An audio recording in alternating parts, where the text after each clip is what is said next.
আজকে আমি রান্না করব রুই মাছ দিয়ে টমেটো আলুর তরকারি। তো কড়াইটি গরম হয়ে গেলে তেল দিয়ে মাছগুলো বসিয়ে দিলাম। মাছগুলো ভালো মতন ভেজে নিতে হবে।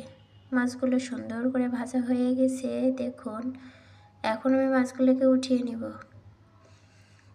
মাছগুলোকে আমি উঠিয়ে নিলাম একটি পাত্রে। এখন ওই তেলের মধ্যেই আমি দিয়ে দিব আস্ত জিরে ফোড়ন। জিরে ফোড়নটা দিলে তরকারির একটা আলাদা ফ্লেভার আসে, যেটা আমার কাছে খুবই ভালো লাগে। দিয়ে দিলাম জিরে। এখন দিয়ে দিব পেঁয়াজ এবং রসুন বাটা। পেঁয়াজ রসুনটা দিয়ে একটু নাড়াচাড়া করলাম। তারপরে দিয়ে দিলাম জিরে বাটা। জিরে বাটা দিয়ে একটু নাড়াচাড়া করলাম। এখন এটা সুন্দরভাবে নেড়েচেড়ে একটু জল দিয়ে দিব। অল্প পরিমাণে জল দিয়ে মশলাটা একটু নেড়ে নিতে হবে। মশলাটা নাড়াচাড়া হয়ে গেলে এখন লবণ আর হলুদ দিতে হবে। লবণ দিয়ে দিলাম। এখন দিয়ে দিব হলুদ। হলুদটা দিয়ে ভালো মতন মশলাটা নাড়াচাড়া করে কষিয়ে নিতে হবে, যাতে মশলা থেকে কাঁচা গন্ধগুলো চলে যায়। মশলাতে কাঁচা গন্ধ থাকলে তরকারি একদমই ভালো লাগে না।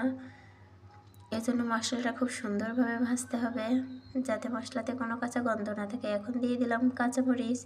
কাঁচামরিচটা দিয়ে সুন্দরভাবে নাড়াচাড়া করে এখন আগে থেকে চিকন করে কেটে রাখা আলুগুলো এর ভিতরে দিয়ে দিব। আলুগুলো দিয়ে দিলাম। আলুগুলো সুন্দরভাবে নাড়াচাড়া করে ভেজে নিতে হবে। এখন আলুটা ভাজা হতে থাকুক, আপনাদের সাথে একটা মজার গল্প শেয়ার করা যাক। আমার বান্ধবী আর তার চাচা একসাথে বসে টিভিতে একটা এপিসোড দেখছিল। এপিসোডটিতে চাচা তার ভাইজিকে নিয়ে পালিয়ে গেছে।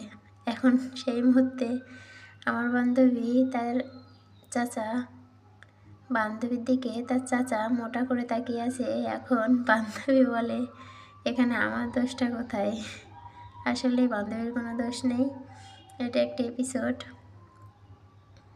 এখন আলুটা সুন্দরভাবে ভাজা হয়ে গেলে টমেটোগুলো দিয়ে দিলাম।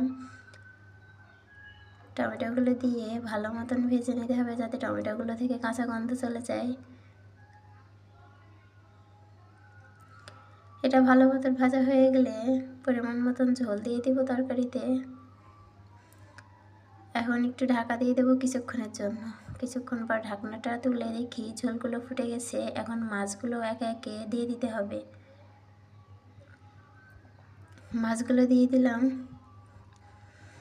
এখন আবারও ঢাকনা দিয়ে কিছুক্ষণ পর ঢাকনাটা উঠিয়ে এই যে দেখুন আমার রান্নাটা হয়ে গিয়েছে। একটু লবণ কম ছিল, দিয়ে দিলাম। এখন জিরে গুঁড়ো, ধনে গুঁড়ো এগুলো দিয়ে তরকারিটা নামিয়ে নিব। এতক্ষণ আমার সাথে থাকার জন্য ধন্যবাদ। অবশ্যই লাইক কমেন্ট করে জানাবেন কেমন হয়েছে।